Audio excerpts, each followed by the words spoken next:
करें हनुमान बेनीवाल जी और चंद्रशेखर जी आजाद का। जो भी साथी गाड़ी के आगे खड़े उनसे निवेदन है गाड़ी के आगे से हट जाए। जो भी साथी दोनों का इस मेवाड़ की पावन धरा पावन सरजमी पर हार्दिक स्वागत एवं अभिनंदन है। हनुमान बेनीवाल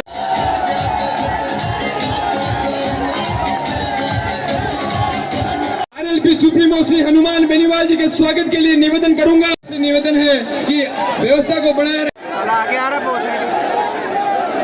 शंकर जी।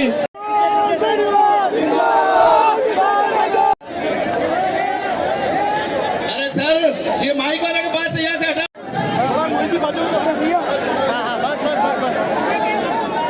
लोकतांत्रिक पार्टी से कपासन से समाज पार्टी के सुप्रीमो और दलितों की आवाज जो भारत में वो समस्या का समाधान जब तक नहीं होगा, इस पानी की समस्या का समाधान जब तक नहीं होगा तब तक मैंने जूते और चप्पलें त्याग कर नंगे पैर रहने का फैसला कर रखा है।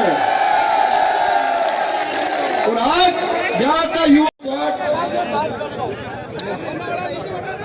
आरएलपी का पूरा परिवार, सम्मानित मंच उपस्थित मौजूद बुजुर्गों नौजवान साथियों, बड़ी तादाद के अंदर हमारी कमी रह गई थी, उसका शिकार आनंदी राम जी हो गए थे। उस वक्त हमें मजबूत रहना है। अरे भाई तुम इधर देखो मैं इधर देखो सर भाइयों, हमें उस दिन का इंतजार करना है। आप लोग क्या करते हो, जोश में जल्दी आ जाते हो और जोश में होश खो देते हो।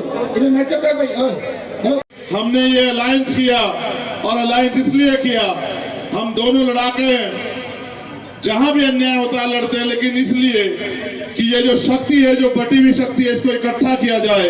और वास्तव में अगर राजस्थान का भला करना है तो भले का दृष्टिकोण रख के भाजपा और कांग्रेस के चंगुल से यहाँ के लोगों को आजाद करा के क्या होगा। 5 तारीख के बाद आपकी वो समस्या है 6 महीने के अंदर क्या तो हम लोग खत्म करा देंगे या फिर आपके लिए तब तक संघर्ष करेंगे जब तक वो समस्याएं खत्म ना हो जाए। बहुत बहुत धन्यवाद, बहुत बहुत आभार।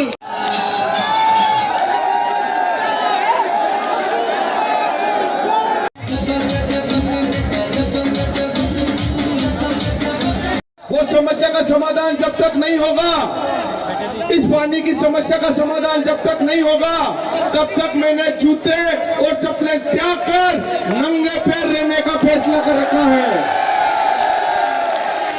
और आज यहाँ का युवा बेच रहा है, कोई हलवाई का काम कर रहा है, लेकिन आज का पसंद में कोई रोजगार के साधन नहीं है।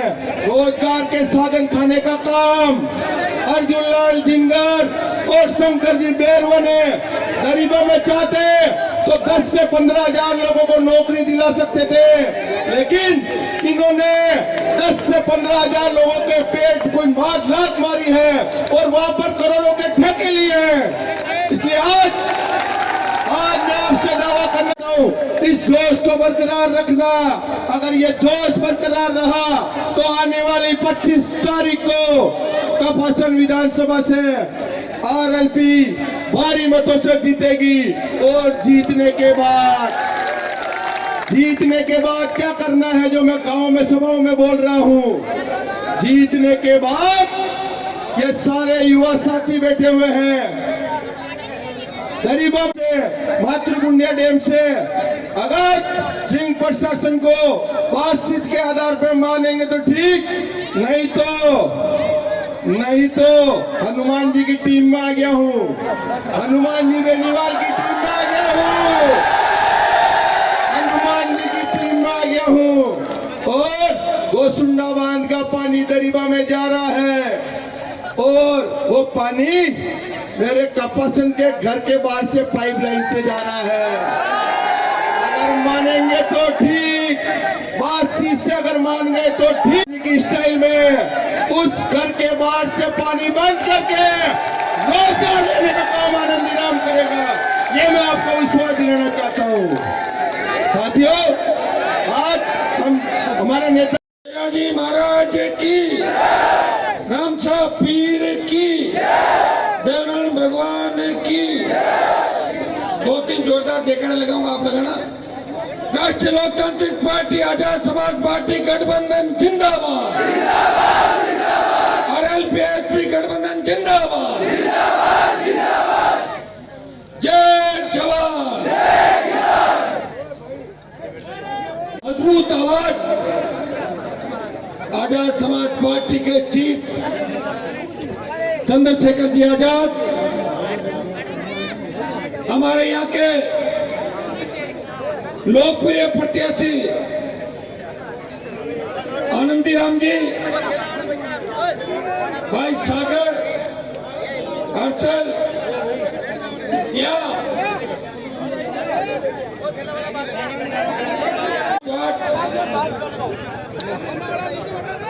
RLP-SP का पूरा परिवार, सम्मानित मंच उपस्थित मौजूद बुजुर्गों, नौजवान साथियों, बड़ी तादाद के अंदर चुनावी सभा को सफल बना के जयपुर में कांग्रेस और बीजेपी की नींद उड़ा दी। इसके लिए आपका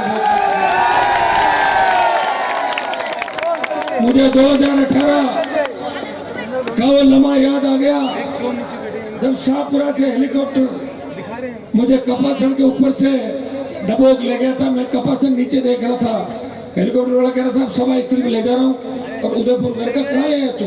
फिर उदयपुर छोड़ दिया। शाम का टाइम था।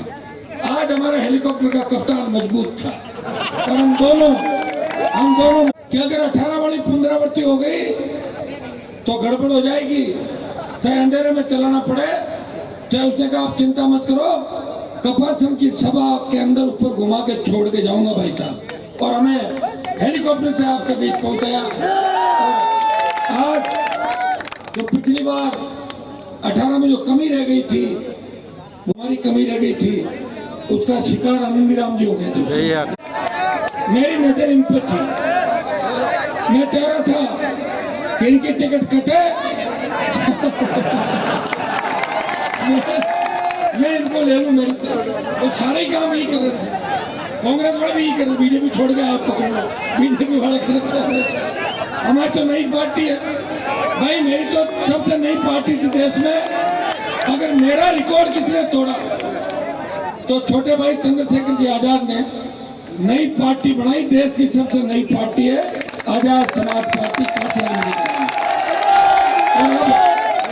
अब अगली बार जब हम ऑल पार्टी मीटिंग कि चंद्रशेखर आजाद, हनुमान बेनीवाल का समझौता हो, गठबंधन हो और आपकी भावनाओं का अनुरूप हम दोनों ने पिछले 5 साल जब भारतीय जनता पार्टी सो गई थी, कांग्रेस का कुशासन सर चढ़ के बोल रहा था, आदिवासी बेटियां निर्वस्त्र करके घुमाई जा रही थी, दलित बेटियों के साथ रेप की घटनाएं हो रही थी, वीडियो वायरल हो रहे थे, जवान को नशे की प्रवृत्ति के अंदर धकेला जा रहा था, किसान के बेटे गैंगवार की घटनाओं में लिप्त होते जा रहे थे, बहन बेटी अबला की चीख पुकार, दलित भाइयों पे जिस तरह का अत्याचार हो रहे थे, मुंह रखने पे जितेंद्र मेघवाल की हत्या हो रही थी, मटकी के हाथ लगाने से इंदर को मार दिया गया और घोड़ी पे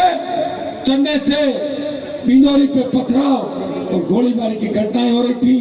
जब राजस्थान के अंदर एम्बुलेंस, थाने और चलती बसों के अंदर बहन बेटियां सुरक्षित नहीं थी, उस समय इस प्रदेश की निकम्मी सरकार से कोई लड़ रहा था, इस बजरी माफिया से कोई लड़ रहा था, आपका भाई हनुमान बेनीवाल और राष्ट्रीय लोकतांत्रिक पार्टी मजबूती से लड़ाई लड़ रही थी। और दूसरा योद्धा जो दिल्ली से रोज लड़ने के लिए आते थे वो भाई चंद्रशेखर आजाद थे। वो आप सबकी आवाज सड़क चंद्रशेखर जी को बहुत बड़ी तकलीफें पड़ी। जिस तरह मेरे को जेल में डाला गया, इनको भी कई बार सरकारों ने जेलों में डाल दिया। मैं इनको धन्यवाद दूंगा कि आने वाले समय के ये बहुत मजबूत आवाज देश के मजलूम, गरीब, किसान, दलित, शोषित तबके की देश के अंदर बनेगी।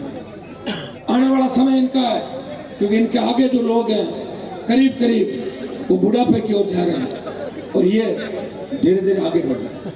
जिस तरह इस प्रदेश के अंदर आपने देखा होगा, जो वंशवाद की राजनीति करते थे, जो परिवारवाद की राजनीति करते थे, जो अपने घरों से फरमान जारी करते थे, उनकी दुकानें बंद हो गई और वो टिकटों की कतार में खड़े हो गए और वो आरएलपी के नेताओं के आगे पीछे घूमने लगे, एसपी के नेताओं के आगे पीछे घूमने लगे। साहब टिकट मत देना, मेरा बेटा आ जाएगा, मेरी मम्मी आ जाएगी, मेरी आंटी आ जाएगी, मेरा भांजा नाम स्वरूप राजस्थान के लिए। मैं धन्यवाद दूंगा मेवाड़ के कपासन के मेरे भाइयों। क्या आप लोगों ने मजबूती के साथ मेरा साथ दिया? अगर बल्लभनगर के अंदर उदयलाल डांगी सबसे बड़ा विश्वासघात अगर किसी ने किया तो बल्लभनगर के उस प्रत्याशी ने इसे 50,000 वोट दिला के मैंने राजस्थान में स्थापित करने का प्रयास किया था। वो लोग भारतीय जनता पार्टी के झांसे के अंदर आ गए और उसी भाजपा के दलदल के अंदर चले गए, जिस दलदल से निकाल के उन्हें किसान नेता के रूप में राजस्थान में स्थापित किया था। ये सारी बातें आप जानते हैं। राजस्थान के उन नौजवानों किसानों को जिन्होंने आरएलपी आजाद समाज पार्टी के गठबंधन को मजबूती दी, पिछले दिनों 2-3 दिन के अंदर लगातार हमारी सभाएं चल रही है। कल हम इस दिन राजस्थान के अंदर थे, कल फिर हम साथ हैं। जिस तरह का प्यार आशीर्वाद किसानों का जवानों का मिल रहा है, उसे देख के लग रहा है कि राजस्थान में कांग्रेस बीजेपी की आंधी नहीं चल रही है, आंधी चल रही है किसान के बेटों के जोश की, किसानों के संघर्ष की। दलित शोषित पीड़ित तबका सत्ता के सिंहासन पर कैसे बैठे, किसान सत्ता में शामिल कैसे हो, ये आंधी राजस्थान के अंदर चल रही है। ये बात हर जगह चल रही है और आप लोग दो ही नेताओं का इंतजार कर रहे हो, अपने भाई हनुमान बेनीवाल का और भाई चंद्रशेखर आजाद का। दोनों को सुनने के लिए आप साथ इंतजार करते। वैसे राजस्थान में इंतजार नहीं करते, लोग पथराव करते हैं। इंतजार आप लोग हमारा ही करो, इसके लिए आपको धन्यवाद। इस देश में समय समय पे जन्मे सभी संतों गुरुओं महापुरुषों को नमन करते हुए बाबा साहब अम्बेडकर, सर छोटू राम जी का, जिन्होंने आजादी से पहले भी इन वर्क किया और आज भी ये लड़ाई जारी है। उनकी संतानें आज मिलकर इस लड़ाई को लड़ रही है कि भारत और राजस्थान में हर व्यक्ति को, चाहे वो कहीं रहता हो राजस्थान किसी कोने में, हमने ये अलायंस किया और अलायंस इसलिए किया, हम दोनों लड़ाके हैं, जहां भी अन्याय होता है लड़ते हैं, लेकिन इसलिए कि ये जो शक्ति है, जो बटी हुई शक्ति है, इसको इकट्ठा किया जाए और वास्तव में अगर राजस्थान का भला करना है तो भले का दृष्टिकोण रख के भाजपा और कांग्रेस के चंगुल से यहाँ के लोगों को आजाद करा के उनको सुख सुविधा सम्मान का जीवन देने के लिए हमें इस ऐतिहासिक कदम को उठाना चाहिए। फिर हमने ये इस फैसले को और बल दिया। पिछले भरतपुर अलवर में है जिस तरह का माहौल, दौसा में है जिस तरह का माहौल आज यहाँ मेवाड़ की धरती पे देखने को मिल रहा है, मैं लिख कर देता हूँ कि आने वाला कल अगर राजस्थान में किसी का है तो वो किसानों का, नौजवानों का, कमजोरों का, महिलाओं का, बुजुर्गों का, आरएलपी का और एसपी का है। इसे कोई रोक नहीं सकता है, इसे कोई थाम नहीं सकता है। ये एक ऐसी आंधी है जो बहुत तेज उम्मीद लगाइए। देश के प्रधानमंत्री आ रहे हैं तो 1000-2000 लोग जुट रहे हैं, वो भी अगर लेट हो जा रहे हैं तो अपनी गाड़ियों में बैठ के घर चले जा रहे हैं। कहना प्रधानमंत्री तो रोज कुछ ना कुछ झूठी बातें बोलते रहते हैं। जब मुख्यमंत्री आ रहे हैं 100-200 लोग इकट्ठे हो रहे हैं और कह रहे हैं कि बताओ और क्या झूठी बातें करोगे। 4.5 साल में पता लगा कि सिलेंडर के दाम कम करने हैं, नौजवानों के लिए कोई अवसर लाना है। मैं आपको बताना चाहता हूँ, आपको रोजने वाले पढ़े लिखे नौजवान अपना पेट पालने के लिए, अपना घर चलाने के लिए मध्य प्रदेश, गुजरात, पता नहीं किस किस प्रदेश में जाके भी अपने परिवार से, अगर आपने अपनी वोट का सही प्रयोग किया, बाकी बात हनुमान जी ने कह दी, मगर मैं जिम्मेदारी से कह रहा हूं, अगर आपने अपनी वोट का सही प्रयोग किया तो मैं विश्वास के साथ कहता हूं यहां से पलायन होगा नहीं। यहाँ के रोजगार को देखने के लिए अन्य प्रदेश के लोग राजस्थान आया करेंगे कि किस तरह से राजस्थान में खुशहाली बढ़ रही है। हमने कई बार की सरकारें देखी हैं। अगर सरकार दिल से कुछ करना चाहे तो यहाँ इस 4 नौजवानों को रोजगार मिल सकता है, माँ बहनों को घर पे रोजगार पहुंच सकता है। और जैसा हमारे प्रत्याशी, मैं धन्यवाद दूंगा उनके संकल्प का। उन्होंने संकल्प लिया कि वो जूते नहीं पहनेंगे, चप्पल नहीं पहनेंगे। मैं उनसे कहूंगा कि कुदरत के आशीर्वाद से और आप सब लोगों के सहयोग प्यार से वो दिन दूर नहीं जब इस क्षेत्र में पानी भी आएगा और यहाँ की समस्याओं का, हर एक समस्या का समाधान भी होगा और उस समाधान के सूत्रधार भी आप होंगे। मेरे प्यारे साथियों, ये बात आप गौर कर लो। ये बताओ, आपको 1 महीने का प्रलोभन और झूठी बातें चाहिए या 5 साल के लिए अपनी कुर्सी मजबूत करनी है? आप बताओ। अगर 5 साल के लिए कुर्सी मजबूत करनी है तो 1 महीने वालों की बातों में मत आना। ये 1 महीने वाले चुनाव के, और अगर देखा हो तो आप अपने आसपास जाकर देख लो। कभी विधायक जी, मंत्री जी आपकी गलियों में आए हो क्या पूछने कि किसका पेट भूखा है, किसके सर पे छत है या नहीं है, किसकी बच्ची को पढ़ाई की दिक्कत आ रही है, किसके पिता को, माँ को अच्छे इलाज की व्यवस्था नहीं हो पा रही है। अगर इन सब की समस्या कोई दूर करेगा तो राजस्थान में आरएलपी एसपी गठबंधन करेगा और पावर ऑफ बैलेंस हमारे पास होगी, आप जनता के पास होगी। क्योंकि जितने विधायक हमारे जीत के जाएंगे उतनी ताकत हमारी बनेगी, और जब हमारे जरिए सरकार बनेगी तो वो आम जनता की सरकार होगी, किसानों, गरीबों, नौजवानों की सरकार होगी। और जब वो काम करेगी तो पूंजीपतियों के लिए काम नहीं करेगी, किसानों के। जिस दिन आपके पास ताकत होगी, ये सामंतवादी सोच भी उसी दिन घुटने टेक जाएगी। मेरी बात को याद आप रखना। उसी दिन सामंतवादी ताकतें क्या तो घुटने टेक देंगी या प्रदेश छोड़ के कहीं भाग जाएंगी।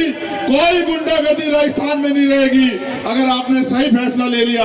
25 तारीख को जब आप वोट डालने जाए, ना इधर देखे ना उधर देखे, सामने देखे और बोतल के बटन को दबाकर आए आनंदी राम जी को विधानसभा भेजने का काम आप करें। और आपकी समस्याओं के लिए लड़ने की जिम्मेदारी आप हमारे पास छोड़ दें। और जो आपकी समस्याएं हैं, आज या कल एक लिफाफे में लिख के वो आप हमें दे दें।